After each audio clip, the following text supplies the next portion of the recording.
Welcome to The Source, where we combine the headlines with in-depth conversations with the newsmakers themselves. Today on the program, the Solicitor General takes another move against ABS-CBN. The Supreme Court has ordered the respondents ABS-CBN Corporation and ABS-CBN Convergence Inc.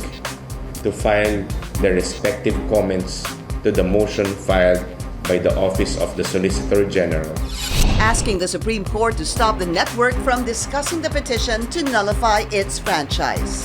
Siyempre kailangan pakinggan ng korte yung both sides bago sila mag-act on this matter. Plus the impact on the Senate's plan to hear the network's franchise renewal bid.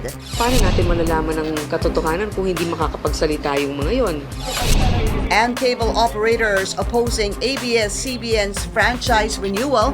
Federation of International Cable TV and Telecommunications Association of the Philippines Chairman Estrellita Tamano, legal counsel Atty. Stanley Cabrera, and former Supreme Court spokesperson Theodore Te join us live.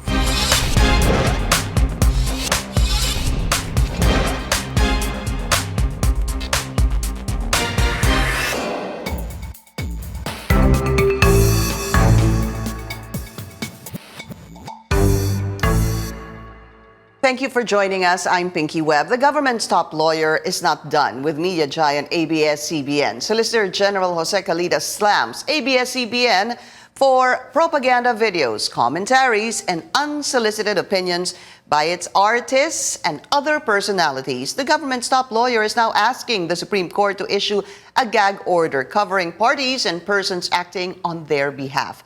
Calida believes that the Kapamilya Network's actions violate the sub judice rule, restricting comments and disclosures of a pending judicial proceeding. But can these be considered sub judice, and will this silence potential resource persons in the Senate inquiry? Let's go straight to the source of the story. First off, on the line, former Supreme Court spokesperson Theodore Te. Atty. Te, welcome back to the show.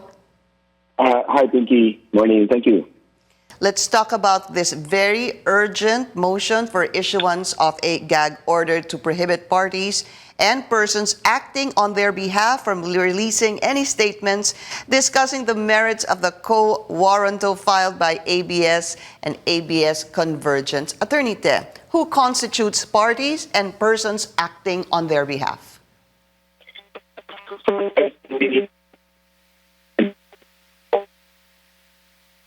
All right, we don't have a clear line with Attorney Theodore Te. We're going to put the phone, we're going to try to contact him again. All right, Hello? Let's try it again.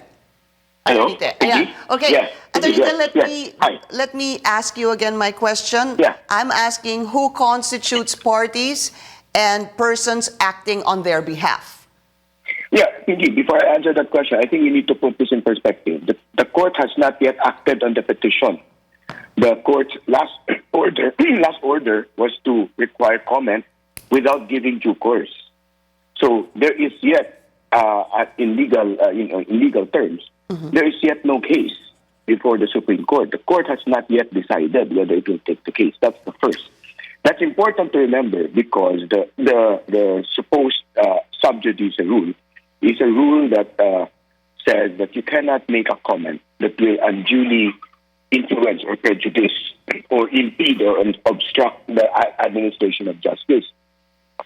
That presupposes a pending matter before the court, which the court might decide, and where any comments supposedly made will unduly influence the court in its decisions.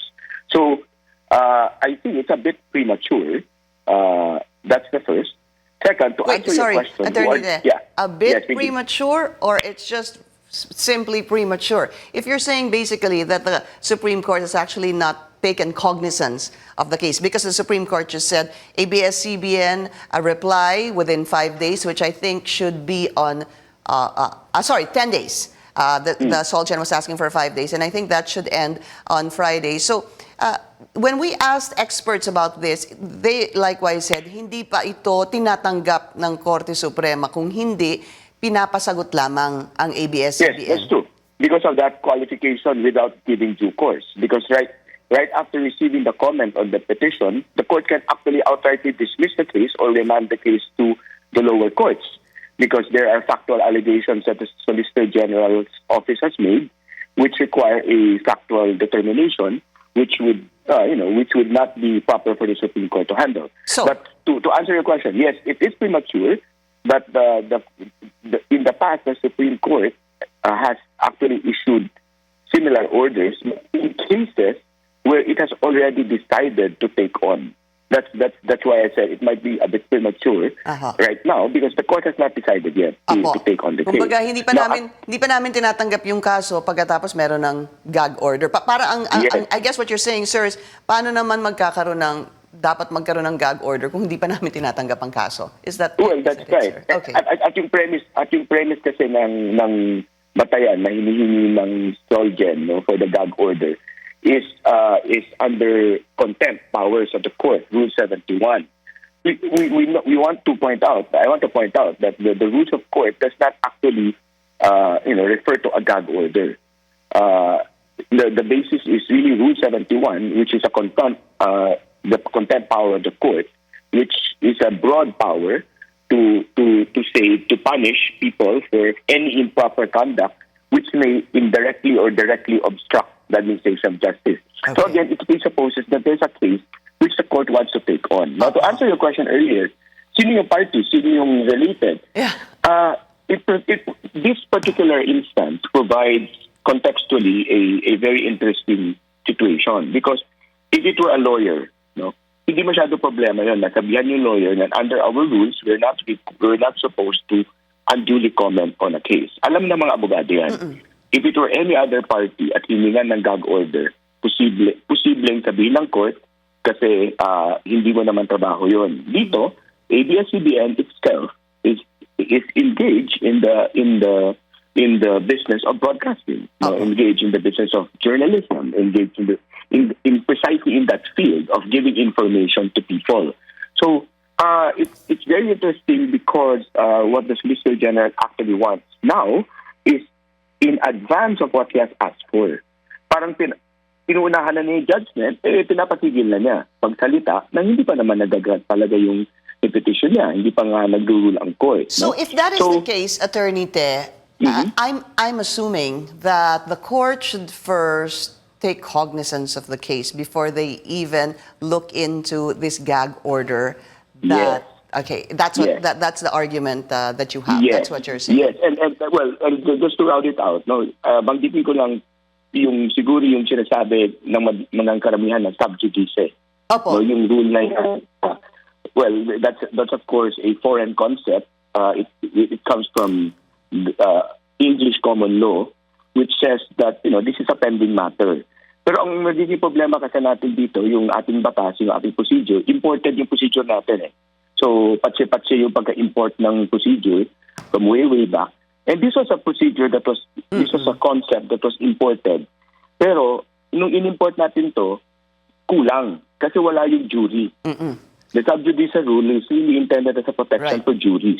In fact, you tweeted that. The sub judice rule makes no sense when we don't have a jury system. It makes no sense because we're presupposing these are judges, learned justices, learned people in the law who will understand their duties. So, Attorney, right now, taking the position that you have, you are of the belief that they can speak, they can say anything, the network, its staff, its officers, even its actors and its stars can say anything. Even anyone else can say anything because the Supreme Court has not taken on the case yet.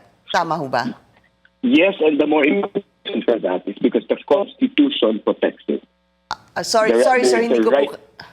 The more important reason is that the Constitution actually allows it and protects that right. The right to free expression and the right to a free press. I see.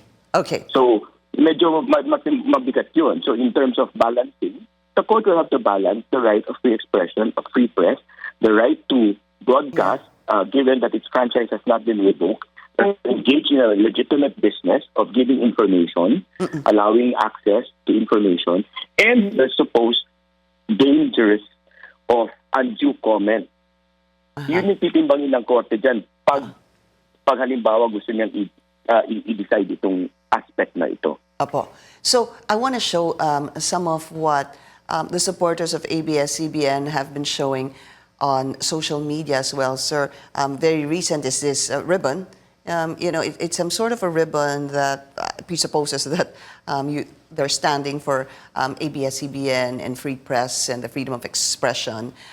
Anyone who posts anything like that, this one, sir, or even something else, yung pong nauna, yung ABS-CBN logo, that to you, obviously, I'm assuming, is not illegal and is obviously even sub judice in any way or form.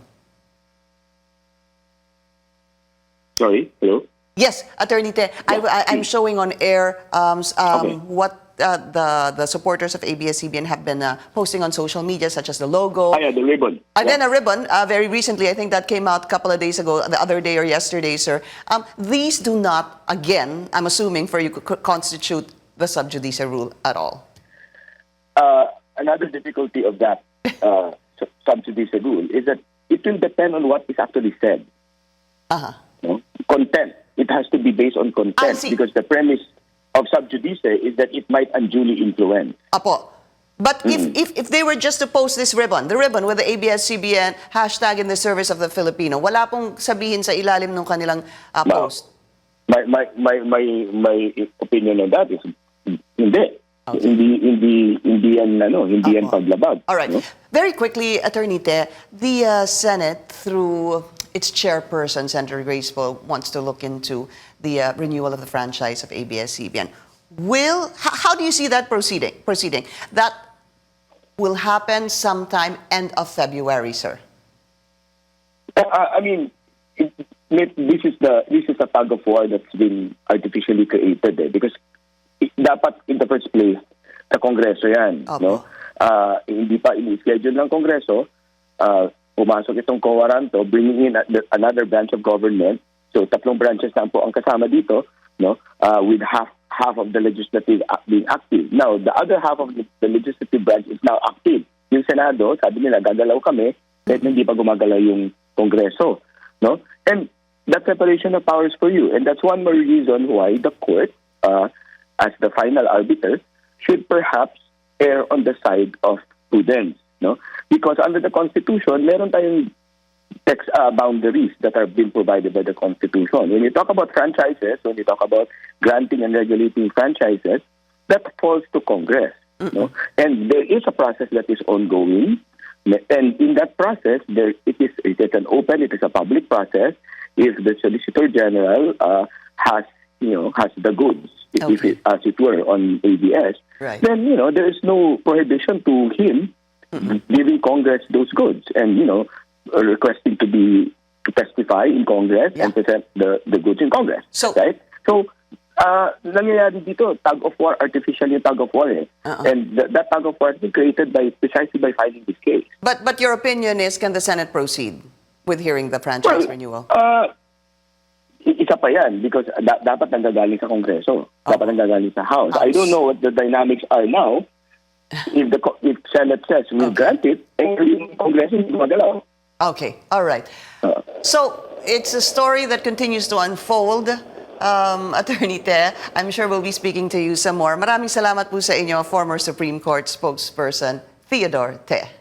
This is The Source on CNN Philippines. Coming up, a group of cable TV operators in the country says they will oppose the franchise renewal of ABS-CBN. Find out why after the break. Please stay tuned.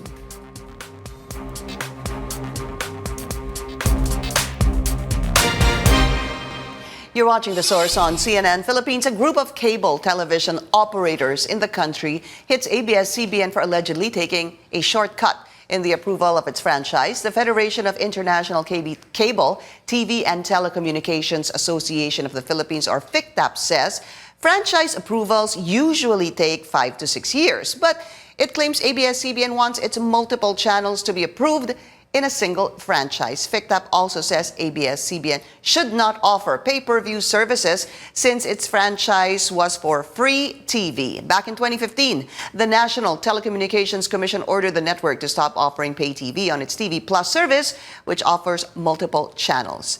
About 11 bills seeking to renew ABS-CBN's franchise had been pending in the House since August 2019. Let's go straight to the source of this story. We have the chairman of FICTAP, Estrellita Tamano. Chairperson, it's good to meet you. Welcome to the show. Yeah, Please, thank you. let's tell us more about FICTAP. So it's a group of cable operators. Yes. Who's part of this group? Okay. FICTAP are the micro, small, and medium cable TV operators operating nationwide from Batanes to Hulo. We have more than 600 members, and I am the national chairman of the association. And actually, we are one of the partners of the ICT in implementing the pre-public Wi-Fi in the countryside. Okay. That is FICTAP. Now, I would Let me like... ask you first, 600 members. When you say 600 members, you're talking about 600 groups, not individuals. No, Members, it's cable groups. TV operators. Okay. Individual cable TV operators. Independent cable TV operators. So this is not Sky Cable. No. Sky Cable is not part of this. No, Okay. they have another association. Uh-huh. We have another association. Because you're more on the small and medium size. Yes, we are. Would you tell me, Chairperson, who would probably be a very popular operator of yours? Para lang to put this a little bit in Oh, context. yeah. para maintindihan We natin. have Who so would- many. Let's say, for example, in Visayas, we have the whole cable TV operator there, Community Cable in Tagbilaran. And then we have also the Buena Vista Cable in Antique and Iloilo. Okay. And of course, my cable TV system in Cotabato is Maguindanao Sky. Maguindanao Sky. Okay. So many. All right. Now you're saying that ABS-CBN is shortcutting the renewal of the franchise. Please explain. Yeah, because we cable operators, if you want to apply a cable TV, and let's say in one municipality or one city, we are required to submit a feasibility studies. We have to hire lawyers. We have to hire CPAs. We have to hire electronic engineers. And then there is a hearing, consistent Congress? hearing, no, in NTC. NTC, okay. Because we are not required to get a congressional franchise because we are just operating in a municipality or city.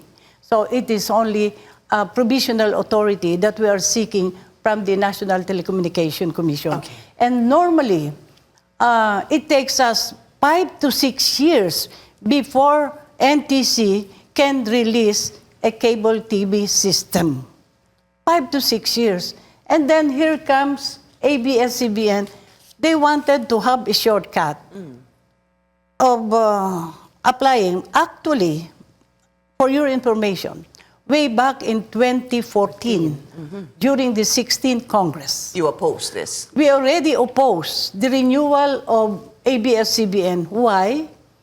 Because we believe that one channel, one frequency.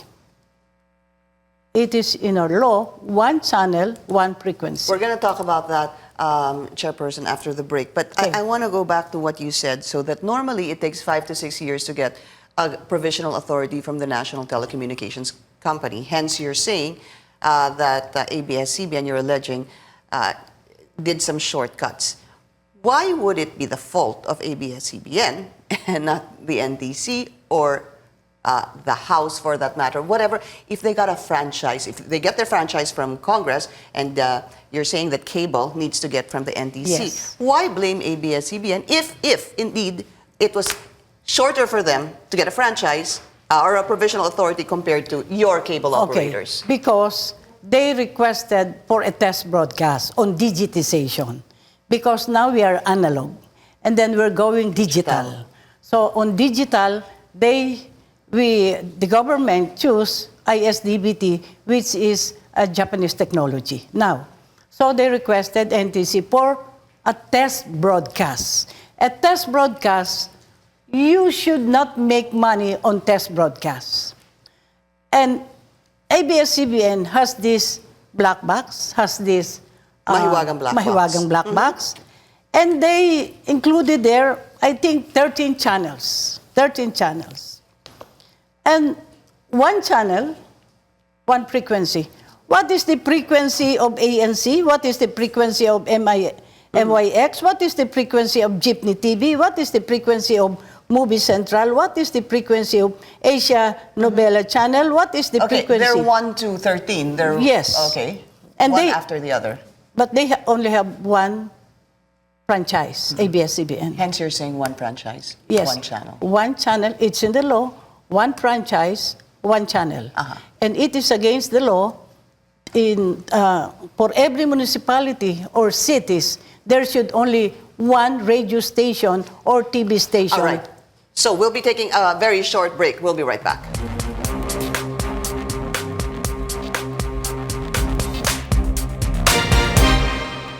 You're watching The Source on CNN Philippines. Our guest today, FICTAP Chairperson Estrellita Tamano. And joining us now is the legal counsel, Attorney Stanley Cabrera. Attorney, also welcome to the show. We have a few minutes left. So, Thank you, ma'am. Chairperson was saying it's one channel, one franchise. Yes, ma'am. Ano ibig sabihin nun? Pagka kumuha ka ng isang prangkisa, isa lang pwede mong pakitang channel? Yes, ma'am. Specific to an area. So, for example, may mga channels sa Metro Manila. Sa ibang lugar po, sa probinsya, na iba yung channel. May affiliate siya sa ibang lugar. Opo, iba na yung kanyang, di ba, Pero ang ibig designation. sabihin niya, sa isang lugar, isa lang ho yung channel mo. Para kasi may batas ho na nilabas dati, nung actually 1974 pa siya, PD 576A, na sinasabi po doon na parang napansin ho nila na nagkakaroon ng monopolization ng mga channels po. Dahil isang franchise holder, nag-a-apply siya ng several stations or several channels in one area. So are you saying ABS-CBN is doing that and other networks as well? Yung time po na yun, ma'am, kaya ang ginawa nila, naglabas sila ng yung batas na yun para sabihin na isa lang. Such that actually yung mga meron ng 2-3 sa isang area, pinabalik. So parang yun po yung pinanggagalingan namin na sinasabi na kapag isang franchise mo sa isang area, isang channel ka Could you lang. give me an example? Kung one franchise, one area, one channel. Give me an example, sir. ABS po. Ang ABS po is ang channel sa Manila po. Channel 2 lang sila. Opo. Meron po silang Channel 23. Meron pong argument na sa AMCARA yon. Pero kasi may VHF, UHF po. Opo. Pero yung sa sasabi namin na multiple channels, doon nangyayari ho kasi doon sa black box na That's what you're questioning. na bakit madami. Pero Pati doon sa you're franchise. okay with supposedly the Studio 23 and the ANC, ganun ho ba? Meron You po think kasi that's above board? ang Studio 23 meron po siyang franchise.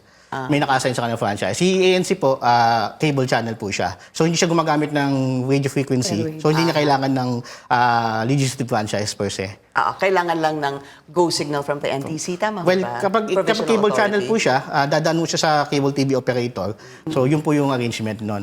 And no problem, basically you're saying there's no problem with ANC. What you're questioning is this black box that you Yes. mentioned, Chairperson, has about 13 channels. Yes.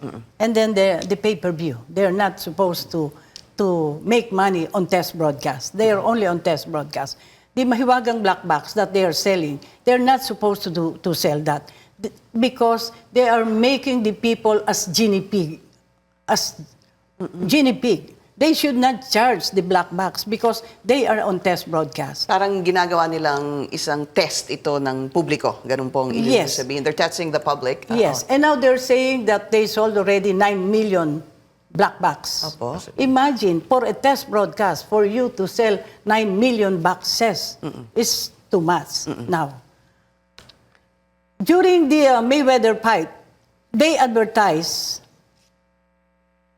in their mahiwagang black box pay-per-view of 2,500 pesos per. And they use to advertise in Lazada, in Shopee, 7-Eleven, and so many. So we wrote the NTC.